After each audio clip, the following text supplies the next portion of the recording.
자, 아까 공부했던 거에 대해서 질문을 해보세요.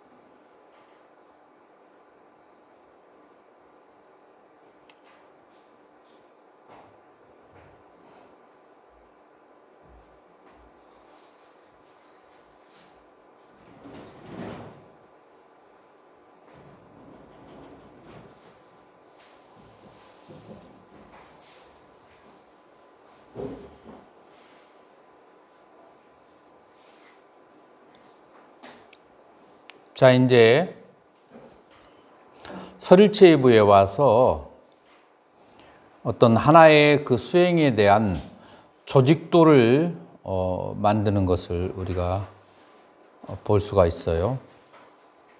자, 조직도가 어떻게 나오느냐면은 우리가 그 초전법륜경에서 이렇게 학감 스님 한번 읽어보세요.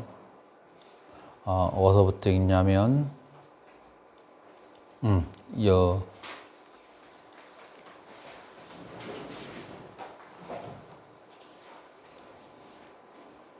자, 여기서부터 요만큼 한번 읽어보세요. 따라서 견옥은 경도에 의해, 수옥은 수도에 의해 소멸되고 더 이상 닦을 것이 없는 아랑은 무학이라고 한다. 사성제를 이해하는 것을 진리의 아니라 하고 사성제의 수행을 실천의 아니라고 한다. 그리고 사성제가 성취된 것, 다시 말하여 열반이 실현된 것을 실현되어진 알미라고 하는데 견도, 수도, 무학은 이들의 다른 이름이다. 이는 초전법륜경의 제4제 12행상 즉 사성제에 의해 사성제의 수행, 사성제의 완성에서 작기, 견도, 수도, 무학의 이름이 유래된 것이다. 우리 이제 그 구사론이 어떤 그 공헌을 했느냐면은 수행이라는 것을 5위의 수행으로 정립을 그렇게 해요. 그래서 여러분들은 이제 우리 화엄경에서는 수행의 단계를 몇으로 나누죠?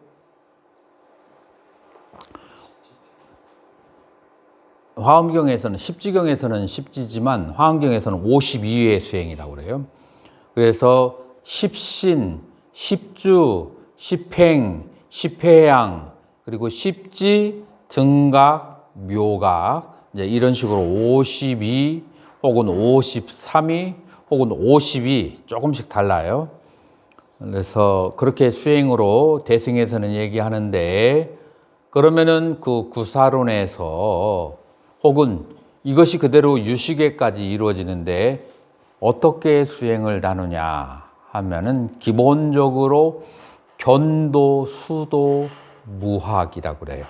그리고 이 견도, 수도, 무학이라고 하는 것을 사람들은 설일체유부가 만들어낸 것으로 알고 있는데 이거는 초전법륜경에서 사성제를 이해하면 사짜냐냐라고 하고 사성제를 실천한 것을 끼짜냐냐라고 하고 그 다음에 열반이 성취된 것을 까따냐나라고 그래서 까따라고 하는 것은 까라의 과거 분사예요. 까라가 두, 행하다 그런 뜻이거든요. 그래서 까라 이제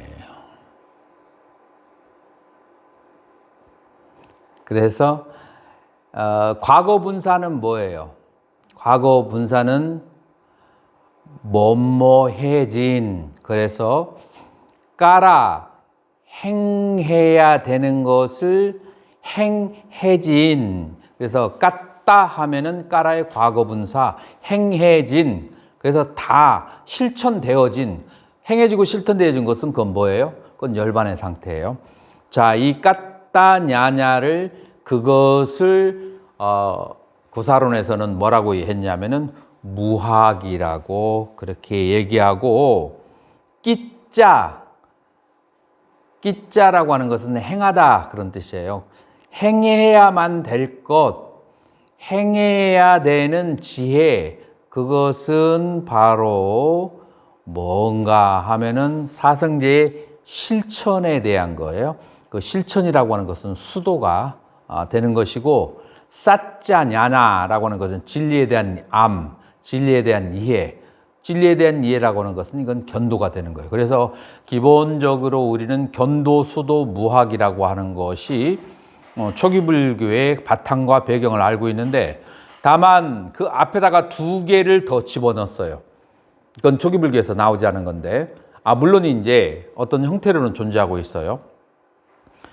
자량과 가행. 그래서 우리가 그 유명한 이제 이 초기 설체부의 수행은, 오유의 수행은 자량과 가행을 통해서 견도, 수도를 통해서 무화기로 가는 것, 이게 바로 아라한이다. 그래서 오이수행이라고 그렇게 얘기해요. 그래서 이제 앞으로 이제 여러분들은 오이수행을 통해서 설일체유부, 그 다음에 유식의 수행을 오유의 수행으로 나눠졌고, 그 오유의 수행을 벌리면은 바로 52위가 그렇게 되는 거예요. 그래서 화엄경에서 말하는 52위의 기초가 되는 것이 어디에 있느냐? 바로 설체유부에서 만들었다. 어떻게 그렇게 되는지를 이제 한번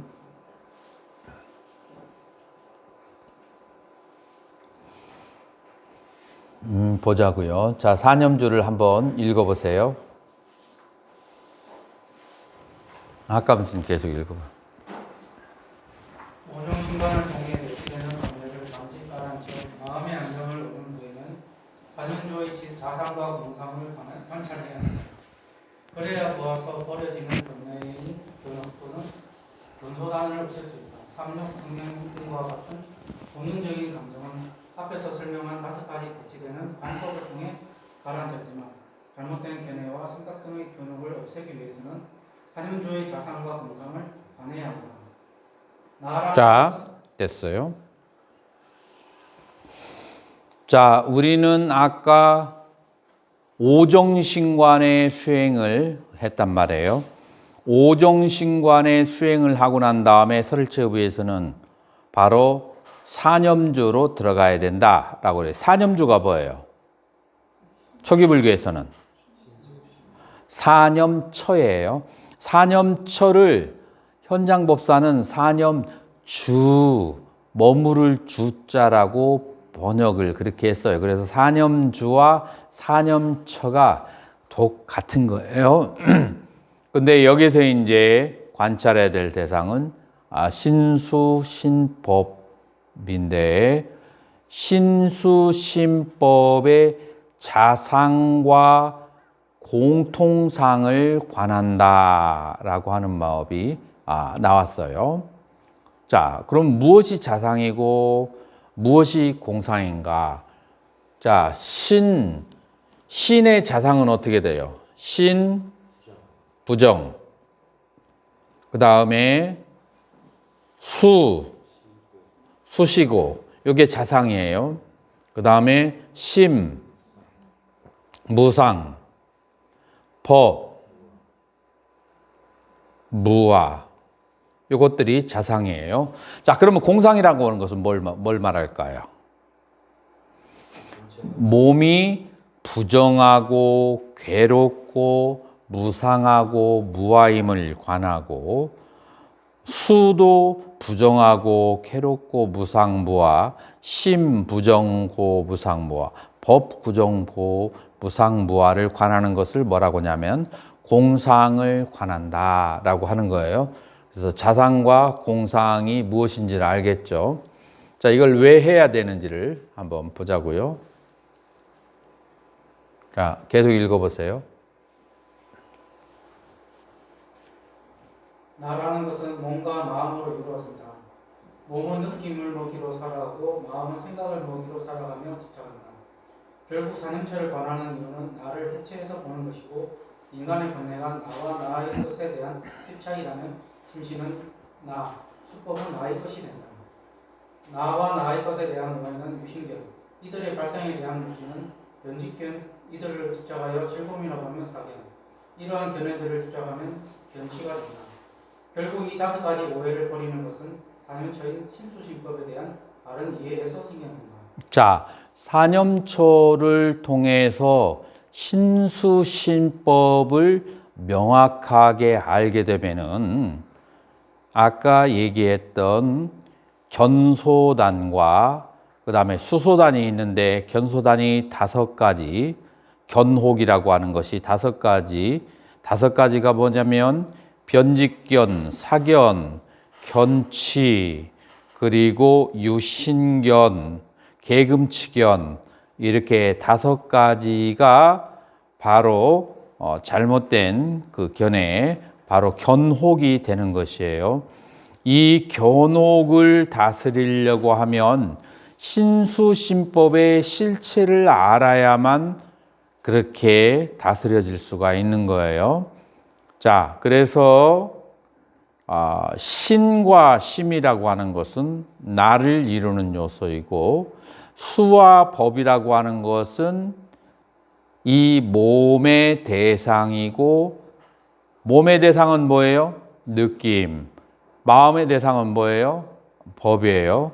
그러니까 마음의 대상이고 마음에 속한 거예요. 그래서 이것을 뭐라고 할 수 있냐면은 아소, 나의 것이라고 그렇게 사람들은 얘기해요. 근데 우리가 오온을 봤을 때 오온이 내가 아니고, 오온이 내가 아니기 때문에 오온에 속한 것들 역시 나의 것이 아니다라고 보게 되면, 그러면 유신견이 사라지게 돼요.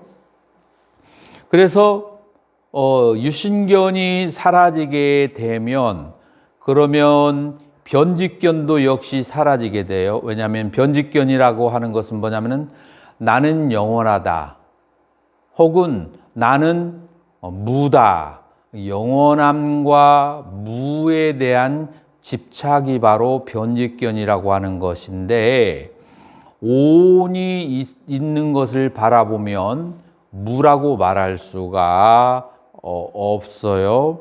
그 다음에 오온이 사라지는 것을 보면 영원한 것을 말할 수가 없어요. 그래서 오온의 생과 멸을 보면, 멸을 보았을 때 영혼을 말할 수가 없고, 오온이 발생하는 것을 봤을 때 우리는 무라고 말할 수가 없어요. 그래서 우리는 오온을 12처를 통해서 발생하고 소멸하는 것을, 자, 12처를 통해서 발생하고 소멸한다.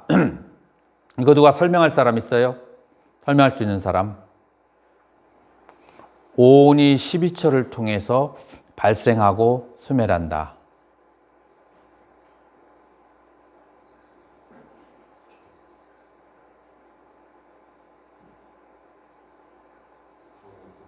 눈이 대상을 바라볼 때 식이 발생하고, 눈이 대상을 바라보고 그 의식에 의지해서 느낌이 발생하고, 그 느낌을 인연하여서 시비분별, 상이 일어나고, 그 느낌과 시비분별이 합하여서 땡기려고 하는 욕망이나 밀쳐내려는 욕망이 생기니까 행이 생겨요. 그리고 눈이 대상을 보는 것 자체는 색이에요. 이런 식으로 해서 육근이 육경을 촉할 때 색수상행식이 발생하였다가, 만약에 안근이 안경으로부터 촉이 사라지게 되면 이 오온이, 이 눈과 관련된 오온은 순식간에 사라지게 되도, 다시 귀가 소리를 들을 때 귀가 대상을 촉하면서 오온이 또 발생했다가 사라져요. 그래서 촉이 발생하면서 오온이 일어났다가 촉이 해제가 되면 오온이 사라지고, 이렇게 해서 오온이 생하고 멸하는 것을 보게 되면, 생할 때는 무를 말할 수 없고 멸할 때는 영혼을 말할 수가 없어요. 그래서 이 변직견으로부터 벗어나게 되는 것이고, 이렇게 사라지고 무상하고 집착하면 괴로움이 원인이 되는 것을 즐거움이라고 오해하는 것은 사견이고, 그 다음에 내가 오온이라고 하는 것 속에 나가 있다라고 주장을 하면 견취가 되는 거예요. 자, 이렇게 해서 이 유신견이 사라지면 나머지의 네 가지의 견취가 다 동시에 사라지게 되고, 이 네 가지의 그 견취가 동시에 사라지게 되면 그러면은 6가지가 되겠네요. 이 6가지가 동시에 사라지게 되면 그러면 그걸 뭐라고 그래요? 바로 견도라고 그렇게 얘기를 하는 거죠. 자, 그래서 이 모든 것이 다 어디에서 발생한다? 신수신법에 대한 바른 꿰뚫음, 바른 알을 통해서 발생하게 된다라고 하는 거예요. 자, 계속 한번 읽어보세요. 몸의 부정함을 관찰함으로써 우리의 몸이 아름답고 깨끗하다는 착각을 극복하고, 느낌의 본질인 괴로움을 관찰함으로써 기쁨이라는 착각을 극복한다. 마음은 무상하다는 것을 관찰함으로써 영원함이라는 착각을, 영원 자성을 가진 것은 아무것도 없다는 것을 관찰함으로써 영원이라는 착각을 각각 극복한다. 자, 이렇게 해서 신수신법이 몸이 깨끗하다고 하는 오해, 느낌은 즐거움이라고 하는 오해, 심은 영원하다, 법은 참된 실체가 있다라고 하는 이 네 가지의 무명, 네 가지의 오해로부터 벗어난다라고 하는 거예요. 수월스님, 예. 그 다음부터 한번 읽어보세요. 관법을 처음 시작할 때는 네 가지를 각각 따로 수행하는데 이를 개별적 수행이라고 부른다. 나중에 보는 힘이 깊어지면 일체유의법의 무상함을 관하고 일체유루법의 괴로운 성질, 일체법의 공성과 무아성을 관하는 것을 통합된 수행이라고 한다. 이처럼 소욕지족을 통해 욕망을 다스리고 오정신관을 통해 번뇌를 가라앉혀 사념초의 자상과 공상을 익히는 것까지를 삼현위 또는 자량이라고 한다. 자, 여기까지를 자량이라고 하는 거예요. 하엄경에서 삼현위가 무엇이 삼현위가 되죠?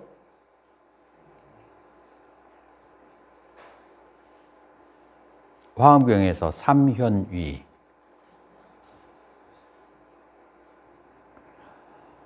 십신은 기초로 하고 십주, 십행, 십회양. 그래서 십주, 십행, 십회양을 삼현이라고 해요. 이 삼현이라고 하는 단어가 어디에서부터 시작했어요? 구사론에서부터 시작한 거예요. 그래서 우리는 대승이라고 하는 것이 구사론에서 나왔던 용어를 거의 다 사용해요. 그런데 삼현이라는 말이 초기 불교에 있겠어요, 없겠어요? 없어요. 그런데 이 삼현이라고 하는 것을 가만히 보면은 무엇을 삼현이라고 했느냐면 초기 불교에서 다 나와 있는 수행을 그 단어를 하나 이름을 준 거예요.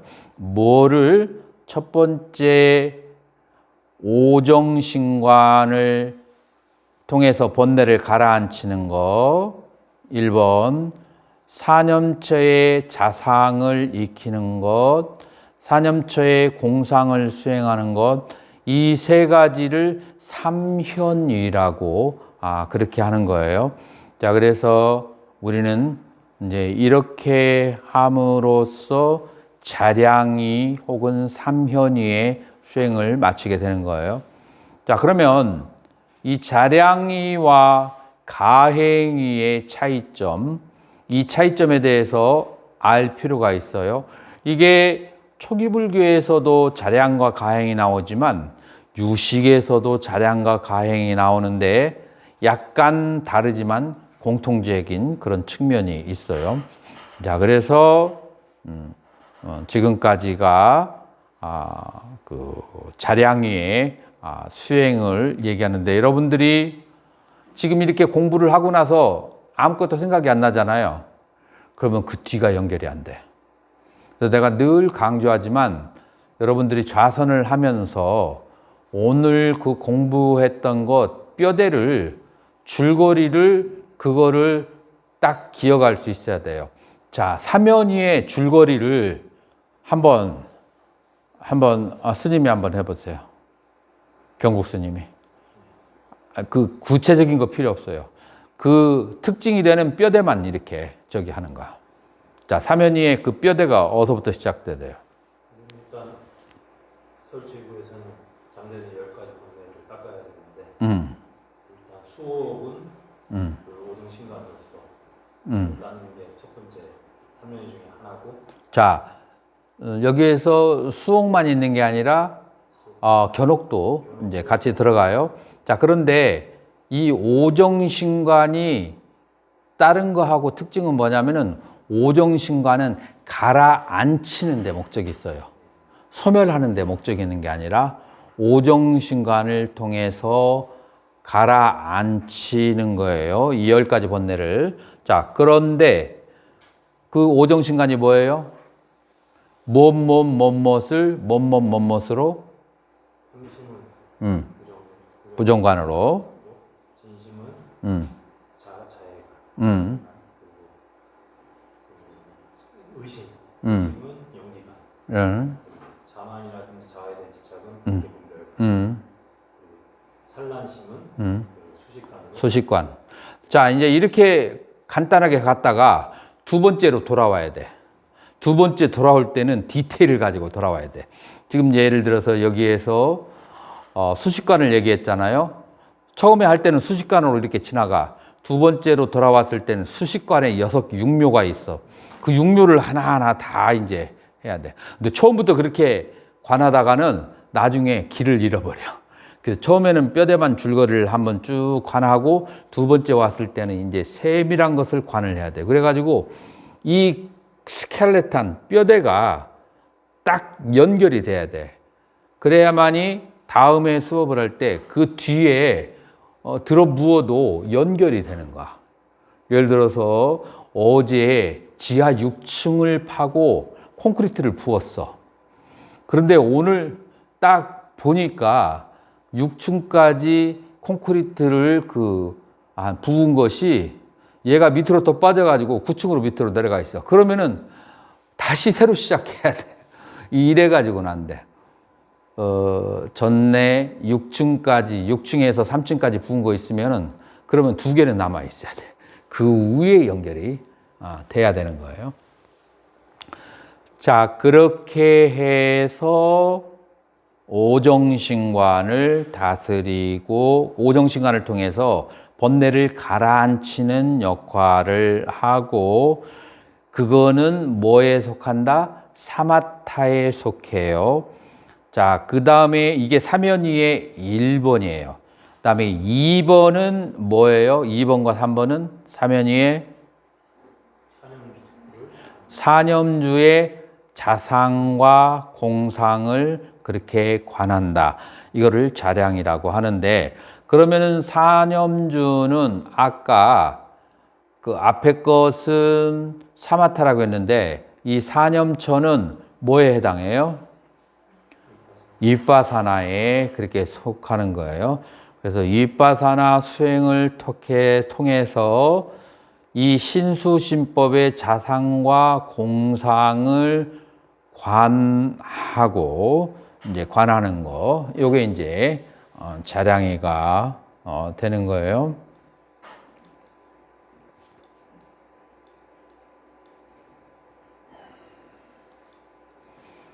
자, 계속 읽어보세요. 신념주, 많은 사람이 몸을 좀 더 그대로 편하게 하기 위해 바쁘게 살아간다. 이 몸을 갈고 닦고 채워야 할 소중한 것으로 생각하지만 실상은 업과 번뇌를 일으키게 하는 가장 큰 원수이다. 그래서 이 자량 위에 중요한 기준이 되는 것은 내가 이 몸을 위해서 사느냐 아니면 이 몸을 중생들을 위한 도구로 삼으며 사느냐이다. 후자는 자량이가 되고 전자는 업을 쌓는 길이 된다. 자, 어떻게 생각하세요? 수월스님. 대부분의 많은 사람들이 내 몸을 위해서 살아가는가요? 아니면은 업을 닦기 위해서 살아가는가요? 보통 사람들. 몸을 위해서 살아갑니다. 자, 왜 그런 현상이 벌어질까요? 왜 몸을 위해서 살아가고 업을 닦기 위해서 살아가지 않는 현상이 발생할까요? 몸을 나라고 생각하고 살아갑니다. 여기서 발심의 문제예요. 그러니까 내 업이 인과에 대한 그 믿음이 명확하지 않아서 그래요. 인과에 대한. 내가 지금 이대로 깨달음을 얻지 않고 죽게 되면은 다시 윤회 속에 빠져 들어가게 되고 언제 이 윤회의 굴레 속에서 벗어날지가 모른다. 그렇기 때문에 내가 최소한 한 단계라도 업그레이드를 시켜야 되고 그러려면은 업장을 소멸해야 된다. 업장을 소멸하려면 내 몸을 위해서 살아야 돼요? 아니면은 무엇을 위해서 살아야 될까요? 원력을 가지고 살아야 돼요. 자, 원력을 위해 가지고 살아야 된다는 건 구체적으로 뭐가 될까? 첫 번째, 나에게 어떤 편안함과 남에게 그 이익을 주는 어떤 상황이 벌어졌을 때, 그때 보통 예를 들어서 만약에 내가 10,000원을 가지고 있어서 10,000원짜리 음식을 사 먹으려고 할 때, 그때 누군가가 배고프게 있는 사람을 딱 봤을 때, 이때 이제 1번, 그건 네 업이니까 라고 생각하면서 나 혼자 10,000원짜리를 다 사 먹는다. 1번. 두 번째, 복도 지어야 되고 그 다음에 나도 먹어야 되니까 반타작해서 나 5,000원짜리 너 5,000원짜리 사 먹는다. 2번. 3번, 내가 복을 짓는 것이 급하니까 나는 1,000원짜리 김밥 한 줄 먹고 너는 9,000원 가져라 한다. 3번. 자, 어느 게 좋을까요? 업을 닦을 때요? 업을 닦는 수행자. 3번을 해야 돼요. 3번을 해야 되지. 그런데 3번까지는 안 가더라도 2번만 가도 좋아. 근데 이제 1번으로 가는 것은 인과에 대한 믿음이 이제 전혀 없는 이제 그런 상황이죠. 그래서 이거는 이제 발심하고 이제 관련이 되어 있어요. 그래서 지금 여기가 시작이라, 시작점. 내가 원력이죠. 아까 스님 얘기한 것처럼. 내가 지금 이 세상을 사는 것이 내 한 몸 배뚫이면서 뚱뚱거리고 살 것인가? 아니면은 업을 닦고 복을 짓기 위해서 살 것인가? 라고 하는 것에 대해서 깊은 고민이 이제 있어야만 되죠. 그래서 우리는 이제 여기 있는 사람들은 전부 다 업을 닦고 그 다음에 원력을 실천하기 위해서 사는 사람들이죠.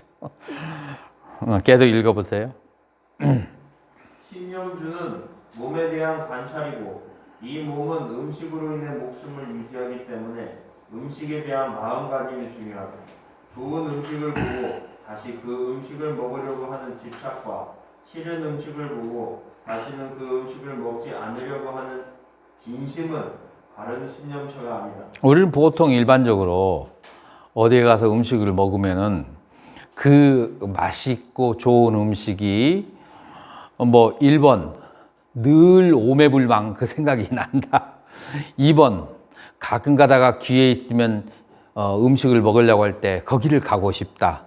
3번 내가 거기를 계속해서 가는 것은 업을 닦는 것이기, 업을 더 짓는 것이기 때문에 오히려 맛없는 쪽으로 간다. 이렇게 이제 3번이 이제 세 가지 길이 있는데, 일단은 기본적으로 우리가 알아야 될 것은 아는 것이 중요한데, 내가 좋아하는 곳, 그 다음에 내가 싫어하는 곳을 안 가고 하는 것은 업을 짓는 쪽으로 그렇게 흘러가는 것이다 라는 것을 우리가 알아야만 되겠죠. 계속. 그러므로 신념초의 첫째는 음식에 대한 탐심과 진심을 일으키지 않는 것이고 마르거나 살찌우기 위해 혹은 몸을 잘 가꾸기 위한 마음으로 음식을 먹지 않는 것이다. 단지 법을 실천하고 법을 깨닫기 위해 음식을 먹는 것이 바른 생각으로 음식을 먹는 것이다. 둘째는 몸이라는 것이 깨끗하고 아름다운 것이 아니며 얼마나 부정한 것인지를 봐야 한다. 그렇다면 우리의 몸은 왜 부정한가? 첫째, 우리의 몸을 자세히 관찰해 보면 32가지의 부정한 것들로 모여져 있다. 머리 위에서 발끝까지 몸의 껍질을 벗겨내면 몸은 붉은 피와 살덩어리로 이루어져 있고 다시 몸의 살을 벗겨내면 뼈들만 주렁주렁 달려있다. 또다시 몸의 뼈를 해체하면 불수만 남는다. 그것을 보고 누구도 아름답다고 말할 수 없을 것이다. 둘째, 만일 객관적인 아름다움이 존재한다면 그 아름다움은 모든 생명 있는 것들이 다 좋아해야 한다. 하지만 그렇지 않은 것을 보면 아름다움은 주관적인 것이지 객관적인 것이 아니라는 것을 알 수 있다. 이와 같이 몸에 대해 부정관을 수행해서 몸에 대한 집착을 없애는 것을 사마타의 신념주라 한다. 순신관. 신념주의 첫째는 호흡이 들고 나는 것을 지켜보는 것이다. 날숨의 숫자를 하나에서 10까지 세고 다시 10에서 하나까지 내려가며 센다. 이처럼 수를 세는 것은 육군의 경계에서 마음을 돌리게 하기 위해서이다. 그 후 숨을 들이킬 때 들숨의 호흡이 들어가는 첫 지점에서 끝까지, 날숨의 시작에서 끝까지를 놓치지 않고 지켜본다. 처음에는 호흡이 코 안에서 들락날락하지만 시간이 갈수록 호흡이 몸 안으로 들어가는 것을 따라가 목구멍, 심장, 배꼽, 엉덩이, 넓적다리, 무릎, 종아리 내지는 발가락에 이르기까지 쫓아가며 지켜본다. 이것을 윗바사나 순신관이라 한다. 자, 이게 바로 따를 숫자 수식관을 바로 순신관이라고 그렇게 또 번역하기도 해요. 현장 대사는. 그러니까 까야 아누바신이라고 하는데, 이게 바로 수식관 할 때 따를 숫자 수식관을 순신관이에요. 계속. 수념주. 사람들이 더 바쁘게 사는 것은 좀 더 편한 삶을 누리기 위해서이고, 편한 삶이란 즐거운 느낌은 더 받고 괴로운 느낌은 덜 받는 것이다. 그렇다면 편한 삶이 행복한 삶인가? 부처님께서는 왜 삶이 고통이라 하셨는가? 부산 안에 있는 설일체 유부와 경량부의 논쟁을 통해 이 부분을 살펴보기로 하자. 설일체 유부에 의하면 느낌은 고수, 낙수와 불고 불낙수의 세 가지이다. 이는 경전에 그렇게 설해졌기 때문이다. 그러나 경량부는 고수만이 진실이고 낙수와 불고 불낙수는 착시 현상이라고 본다. 왜냐하면 경전에 재행은 무상하고 변하는 법임을 아시기에 수는 모두 괴로움이라 설하셨으니 이는 정각자의 알바로다 라고 하셨고, 또 일체유의법은 무상하기에 어떤 종류의 느낌이든지 그것이 고수, 낙수, 불고 불낙수이든 간에 모두 괴로움일 뿐이다 라고 하셨기 때문이다. 예를 들어 사람들은 맛있는 음식을 먹었기 때문에 즐겁다고 믿지만 사실은 맛있는 음식을 먹어서 즐거운 것이 아니라 먼저 배고픔의 괴로움이 있고 음식을 먹어서 배고픔이라는 괴로움이 사라진 것이고, 이때 고통이 해소되는 과정을 사람들은 즐거움이라고 착각하는 것이다. 또한 무거운 돌을 오른쪽 어깨에 짊어지고 가다가 힘들어서 왼쪽 어깨를 바꾸면 그 순간은 오른쪽 어깨가 가벼워져서 즐거움이라고 생각하지만 사실은 고통이 오른쪽 어깨에서 왼쪽 어깨로 옮겨졌을 뿐이다. 마찬가지로 사람들은 낙수를 얻기 위해서 열심히 살아가지만 즐거움이라고 하는 것이 실제로 존재하는 것이 아니고 고통이 사라지는 과정을 상대적으로 즐거움이라고 착각하는 것이다. 이처럼 수는 고수만이 진실이다 라고 보는 것은 경량부의 견해이다. 반면 설일체 유부는 고수와 낙수와 불고 불낙수의 세 가지가 모두 다 실제한다 라고 주장한다. 세 가지 느낌이 모두 존재하지만 즐거움과 무덤덤한 느낌도 변화와 무상성 때문에 결국 괴로움이라는 것이 설일체 유부의 견해이다. 그렇다면 괴로움에는 몇 가지가 있는가? 세 가지 괴로움이 있다. 첫째는 고고, 둘째는 변화고, 셋째는 행고이다. 무엇을 고고라고 하는가? 됐어요. 자, 그러니까 여기 이제 우리는 구사론에서 10대 논쟁 중에 하나가 경량부와 설일체의부의 고수와 락수에 대한 논쟁이에요. 그래서 설일체의부는 뭐라고 주장하는가 하면은 설일체의부는 고, 락, 불고, 불락수의 세 가지가 다 존재한다라고 얘기해요. 왜 그렇게 주장하느냐? 경전에 그런 귀절들이 나오기 때문에 라고 얘기해요.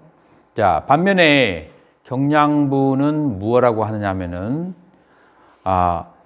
그 세 가지의 그 느낌이 락수와 불고 불락수라고 하는 것은 우리의 착시 현상이고 진실로는 오직 고수만이 존재한다라고 그렇게 얘기해요. 자, 여러분들은 누구의 견해를 따르겠어요? 수월 스님은? 둘이 되게 비슷한 것도 같고. 비슷하다기보다도 경량부에는 고수만이 존재한다 라고 얘기하고 설체부에서는 고수도 있지만 락수도 있고 불고불락수도 있다 라고 세 가지 느낌이 다 존재한다 라고 얘기를 해요. 그러니까 그것을 실체성을 따지기 이전에 현상적으로 봤을 때 고락, 불고불락은 있는 것이기 때문에 설일체 유부에 좀 가깝게 생각합니다.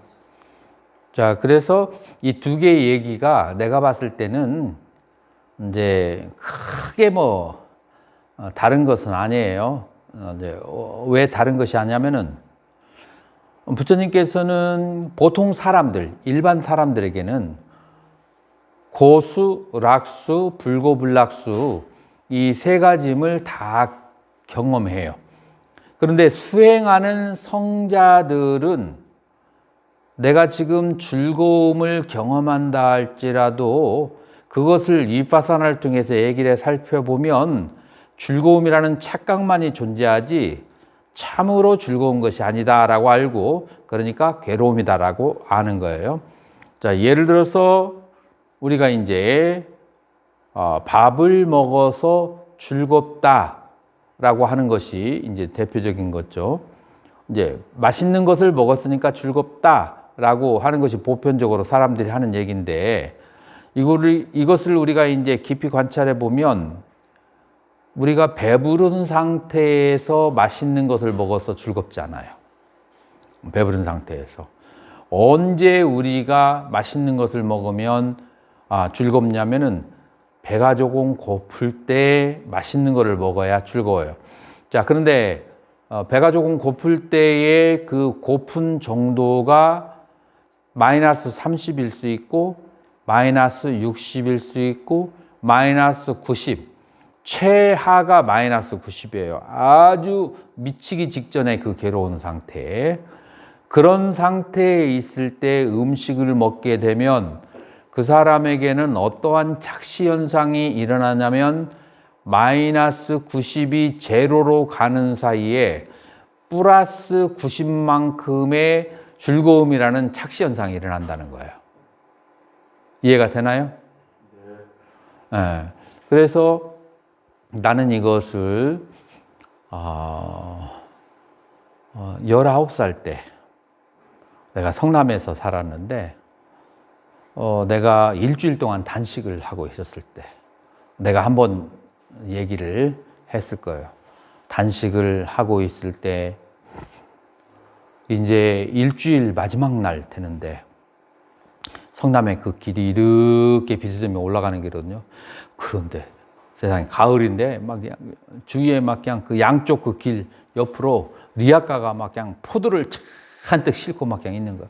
내가 포도 킬러잖아요. 그 포도의 향기가 천상의 향기. 우리나라 포도가 세계 포도 중에서 가장 향기가 좋아요. 맛도 오미가 다 깃들어져 있고. 일주일 단식한 사람이 포도를 본래 좋아하는 사람이 일주일 때 그 향기를 맡으니까 나에게 무슨 결심을 하게 만드냐면은 난 아직 젊다. 다음에 얼마든지 일주일 단식을 할 수 있고 그때 다 겪을 수 있지만 그것을 다 일주일 단식을 할 수 있지만 뭐 이번에 한 번은 예외를 치자. 다음에 또 하는 것으로 하고, 그리고 1,000원어치를 요만큼을 사가지고 이제 막 그냥 유혹을 참다가 어린 것이 막 그냥 마지막 유혹에 진 거죠. 이제 그래서 이제 1,000원을 사고선 갔어. 근데 이 젊은 사람들은 그런 그 심리가 있어요. 이 맛있는 것은 제일 나중에 먹고 싶은 심리가 있어. 그래서 내가 지금 단식하고 있다는 것을 잠시 망각했어. 그래서 된장에다가 밥을 먼저 먹고 그러고 난 다음에 나중에 이것을 즐기려고 그래서 된장국을 맛있게 먹었는데 내가 단식을 했기 때문에 반 공기 정도를 먹었는데 배가 불룩하게 부른 거야. 그러니까 내가 내 그 맹서를 깨트리고 포도를 사서 이왕 그렇게 파괴를 했으니까 즐겨야 되는데 포도를 먹어도 맛이 안 나는 거야. 배가 부르니까. 그러나 내가 그 파괴를 했기 때문에 그 보상을 얻으려고 하는 심리 때문에 더 먹었더니 나중에 괴롭더라고. 나는 포도를 먹는 게 괴롭다는 것을 그때 처음으로 깨달았어요. 그러니까 포도 자체가 맛있는 것이 아니고 나의 상태가 어떤가가 중요한 거야. 내가 마이너스 10인지 30인지 60인지 90인지에 따라서 그것이 플러스 10, 30, 60, 90이라고 하는 것을 경험한다라는 것을, 그리고 내가 이름을 뭐라고 줬냐면은 사인과 코사인의 법칙이라고 그렇게 해서 이렇게 해서 그래프가 이렇게 내려가면서 내가 지금 현재 어떤 마이너스의 상태에 있느냐에 따라서 그것이 플러스의 상태로 있다. 그래서 이런 유명한 말이 있어요. 아주 가난한 자하고 아주 부유한 자에게는 공통점이 있다 라고 그렇게 얘기를 해요.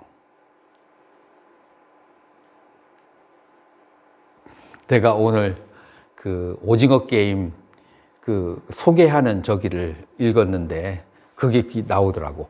가슴에 딱 와닿더라고. 아주 가난한 사람하고 아주 부유한 사람하고 공통점이 뭐예요? 인생에 즐거움이 없대요. 아주 부유한 사람은 내가 무언가를 사고 그런 데서 즐거움이 없대. 그러니까 조금 없어야, 그 없는 데서 돈이 나가면서 사야 그래야만이 즐거움이라는 환각을 일으키는 거예요. 근데 너무 돈이 많고 풍요롭다 그러면 내 돈을 쓰는 거에 대한 어떤 그 마이너스의 느낌이 없으니까 그게 즐겁지가 않은 거야. 맛있는 것을 먹어도 즐겁지 않고. 이제 그런 이제 대사가 그게 그 신문에 그렇게 나오더라고요. 그래서 이게 바로 이제 경량부의 관점이라. 즐거움이 있다라고 보는 것은 착시 현상이고 실제로는 고통과 고통의 사라짐, 고통과 고통의 사라짐. 여러분이 이제 저녁에 자면서 몇 번을 몸을 움직인지 아는가요? 한번 추측을 해봐요. 몇 번을 움직일까요? 500번 정도. 그 정도는 될 거예요. 저녁에 자면서. 왜 몸을 움직일까요? 이쪽 저쪽으로. 불편하니까. 그래서 괴로움과 괴로움의 소멸. 그러니까 경량부에서는 이쪽은 수행자들이고 관찰력이 대단하고 논리적인 사람들이라. 그래서 실질적으로는 괴로움과 괴로움의 소멸인데 그 괴로움을 제로로 해주는 과정에서 나의 그 과거의 그 괴로움이 마이너스 10인가 30인가 60인가 90인가에 따라서 플러스 10, 30, 60, 90의 즐거움인 것처럼 착시 현상을 일으키는 것이다. 이것이 바로 수에 대한 대논쟁인데 이게 구사론 5장에 아주 길게 그렇게 경증과 이증을 통해서 대론을 하고 있어요. 경증이라고 하는 것은 경에서 출처를 가져와. 양쪽 다 경의 출처가 있어. 그러니까 오직 괴로움이다라고 하는 것도 경의 출처가 있고 느낌에는 세 가지가 있다라고 하는 것도 경에도 출처가 있어요. 자, 그래서 이렇게 경에서 증거가 서로 상반될 때는 두 번째로 논리적인 증거가 나와야 돼. 그래서 논리적인 증거가 1, 2, 3번 설일체부, 그다음에 경량부에서 1, 2, 3번 하면서 대론을 그렇게 하는데 나는 전생에 경량부 출신이었는지 경량부가 더 합리적으로. 그리고 내가 이것은 과거에 10대 때 경험했던 것들이야. 그래서 나는 이걸 보면은 바로 와서 마음에 와 닿더라고요. 그리고 비파사나에도 살짝 이런 이제 요소들을 가지고 있어요. 자, 그래서 이것이 바로 수시고, 왜 느낌은 괴로움일 뿐이다 라고 하는가. 그렇다면은 설일체부에서 느낌이 세 가지가 있다고 해서 수시고를 부정하느냐? 천만의 말씀, 또 설일체부에서 수시고를 또 얘기해요. 자, 그런데 어떻게 이제 얘기를 하느냐면, 이제 세 가지의 괴로움이 있는데, 첫 번째로는 두카따라고 해요. 예를 들어서 송곳으로 여러분들의 몸을 확 찔러버린다. 자, 그랬을 때는 괴로움만 있는 괴로움이에요. 그래서 고고성이라고 그렇게 얘기해요. 고고성. 그러니까 괴로우니 괴로운 것. 그 다음에 두 번째 괴로움은 무엇이냐면 윗바리나마 두카, 변화하기 때문에 오는 괴로움이에요. 윗바리나마 두카따, 변화, 고의 성질을 말하는데, 예를 들어서 지금 여기에 그 두 사람이 있다라고 하면, 한 사람은 집이 5채가 있고 한 사람은 집이 1채가 있어요. 누가 더 즐거울까요? 이걸 그냥 누가 더 즐겁다고 말할 수가 없어요. 이 사람의 과거의 상태를 봐야 돼. 이 사람이 집이 5채가 있는 사람은 집이 10채가 있다가 망해먹어가지고 5채가 있는 사람이 있고, 어떤 사람은 집이 1채가 있는데 얼마 전에 전세해서 키워서 지금 집 1채가 있어요. 자, 이런 상황에서 누가 더 즐겁겠어요? 누가 더 즐겁냐면 집 1채를 가진 사람이 5채 가진 사람보다 더 즐거워. 왜냐하면 변화했을 때 마이너스에서 플러스로 변했기 때문에 더 즐거운 거고, 집을 5채 가진 사람은 플러스에서 마이너스로 변했기 때문에 괴로운 거예요. 그래서 변화했기 때문에 더 즐거운 상태에서 더 낮은 상태로 변했기 때문에 오는 상대적인 그 괴로움, 그거를 윗바리나마 두카따, 변화고라고 그렇게 얘기해요. 그 다음에 이제 세 번째의 괴로움을 행고라고 하는데, 이 행고는 산스크리트로 어떻게 되냐면 삼스카라 두카따. 삼스카라고 하는 것은 형성되어진 것, 형성되어진 것은 괴로움이다. 왜냐하면 그 만난 것은 반드시 헤어지는 때가 있기 때문에 그 헤어질 때 괴로움이 있는 거예요. 우리 그 몸이라고 하는 것도 지수화풍 4대로 이루어진 거잖아요. 그런데 여러분들의 내장이 몇 개월 만에 그 지수화풍 4대가 다 바뀌는지 알아요? 우리가 음식을 먹을 때 그 음식에 우리의 내장에 있는 세포가 갈고 닦여져 가지고 갈아 가지고 6개월 되면은 그 내장 오장육부에 있는 모든 지수화풍 4대가 새 걸로 교체되는, 그 음식 먹는 것에 갈려 가지고. 그래서 6개월, 많이 가야 6개월이라고 그래요. 그래서 이 지수화풍으로 모인 것은, 지수화풍이 반드시 변하기 때문에 변화에서 오는 괴로움, 그것을 변화고라고 한다. 그래서 요 세 가지 괴로움을 설체부에서는 얘기하는 거예요. 자, 그래서 이제 락은 있지만 그 락은 이제 더 낮은 것으로 내려갈 때 변화고에 해당하는 것이고, 그 다음에 불고불락이라고 하는 느낌은 그것은 무상하기 때문에 그것은 괴로움이고, 자, 그래서 첫 번째 고고는 괴로우니까 괴롭고, 그 다음에 변화고라고 하는 것은 즐거움이 더 낮은 상태로 내려가기 때문에 오는 괴로움을 말하는 것이고, 그래서 세 번째로는 무덤덤한 그 느낌은 무상하기 때문에 그렇고, 그래서 고수, 락수, 불고불락수가 고고, 변화고, 행고라고 하는 이름으로 다시 얘기를 설명을 해요. 그렇기 때문에 결론적으로 여기에서도 세 가지의 그 느낌을 얘기하지만 즐거운 느낌은 변화고에 포함시키고 무덤덤한 느낌은 행고에 포함시키기 때문에 결국은 같은 거예요. 같은 건데 이제 그 옛날 사람들은 말 한 끗 차이로 막 계속 논쟁을 하는 그런 경향이 있어요. 요즘에는 그냥 같은 걸로 묻어버려도 돼요. 자, 이렇게 해서 몸에 대해서 어떻게 관찰을 하고 그 다음에 느낌에 대해서 어떻게 관찰을 해야 되는가를 했는데, 심과 법은 벌려서 설명하려면 굉장히 복잡해요. 그래서 여러분들한테 노트를 내가 미리 보내줄 거예요. 그래서 미리 좀 읽어와야 여러분들이 그 심법에 대해서, 그 다음에 이게 가행위로 넘어가려면 가행위가 조금 이제 굉장히 조직적이거든요.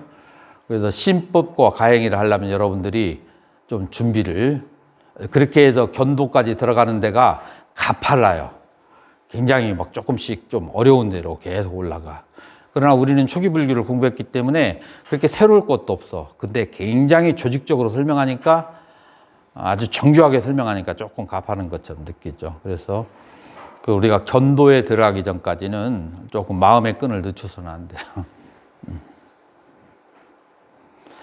자, 이것으로 마치도록 하고 질문 받겠습니다.